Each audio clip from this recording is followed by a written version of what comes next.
শীতের আগমন মানেই হাঁসের আয়োজন। আর হাঁস আর ভুনা খিচুড়ির সাথে একটা নাইস কম্বিনেশন।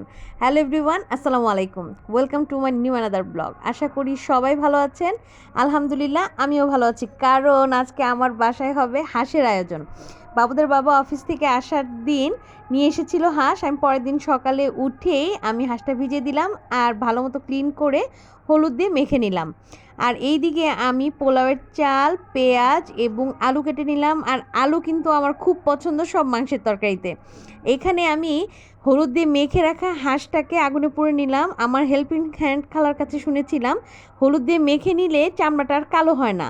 আর এই দিকে পুড়ে নেওয়ার পর আমি একটু উঠানোর চেষ্টা করলাম, কিন্তু আমি ব্যর্থ। আমি বাবুদের বাবাকে দিয়ে বললাম এই কাজটা তুমিই করে দাও। অবশ্য সেই সবসময় এই কাজটা করে দেয়, আর তার টেকনিক হচ্ছে এভাবে শুন দিয়ে লোমগুলোকে উঠিয়ে দেয় এবং খুব তাড়াতাড়ি এই কাজটা হয়ে যায়।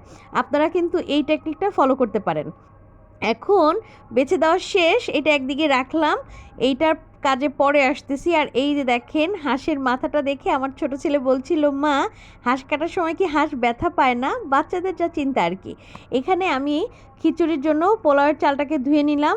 আর এই দিকে আমি পোলাওয়ের চালটা চড়ানোর জন্য প্যানের মধ্যে তেল দিয়ে দিয়েছিলাম, আর দিয়ে দিলাম আদা, রসুন, জিরা, হলুদ, মরিচ সব রকম মশলা দিয়ে কষিয়ে একদম লবণ দিয়ে আমি কষিয়ে নিচ্ছি। পুরোটা ক্লিপ আমার নেওয়া হয়নি।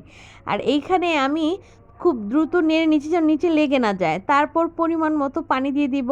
আর পানি দেওয়ার সময় খেয়াল রাখতে হবে যে পরিমাণটা বেশি হয়ে গেলে গলে যাবে, তখন কিন্তু খেতে একদমই ভালো লাগবে না। হাঁসের সাথে ঝরঝরে ভুনা খিচুড়িটাই বেস্ট। এই তো পানি উপরে উঠে গেছে, এখন আমি নেড়ে দিব।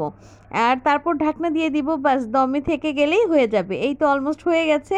এখন নেড়ে আমি উপর নিচ করে দিব আর ঢেকে রেখে দিব। এখন তো হাঁস রান্নায় যেতে হবে, যেটা হলো আমার প্রধান কাজ। এখন হাঁস রান্নার জন্য আমি কড়াইয়ে পেঁয়াজ, দারচিনি, এলাচি, আদা, রসুন সব রকম মশলা দিয়ে একটু ভেজে নিয়েছি। তারপর পানি দিয়ে দিলাম। এখন হলুদ, মরিচ, ধনিয়া দিয়ে একটু কষিয়ে নেব।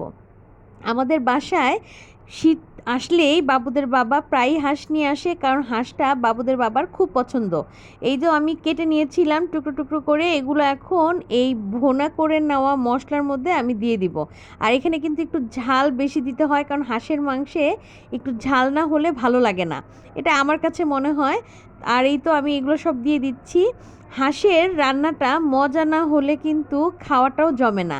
এর জন্য আমি রান্নার ক্ষেত্রে খুব বেশি কনসার্ন থাকি। এই তো। আর লবণটা কিন্তু মাংসের মধ্যে দিলেই ভালো হয়, তাহলে মাংসের মধ্যে লবণটা ঢুকে যায়। কারণ মশলার মধ্যে দিলে শুধু মশলাটা লবণাক্ত হয়, মাংসে হয় না। আর এখানে আমার মশলা কষানোর পরে, মাংস কষানোর পরে আলু দিয়ে দিলাম আর দিয়ে দিলাম পরিমাণ মতো পানি।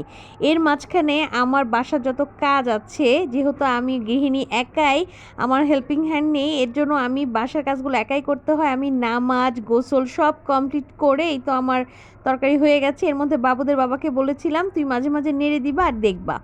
ও এই কাজটা করেছে, এদিকে আমি আমার কাজ সেরে এসে পড়েছি। এখন হচ্ছে খাওয়ার পালা। একদম ভুনা খিচুড়ি প্লেটে বেড়ে লেগ পিসটা নিয়ে খাওয়া শুরু করলাম। সাথে কিন্তু লেবু আর সালাদ ছিল, সেই মজা। আর আজকে রান্নাটা আপনার কাছে কেমন লাগলো অবশ্যই একটু কমেন্ট করবেন। বাবুদের বাবা আর বাবু তো বলেছে দারুণ হয়েছে। আল্লাহ হাফেজ।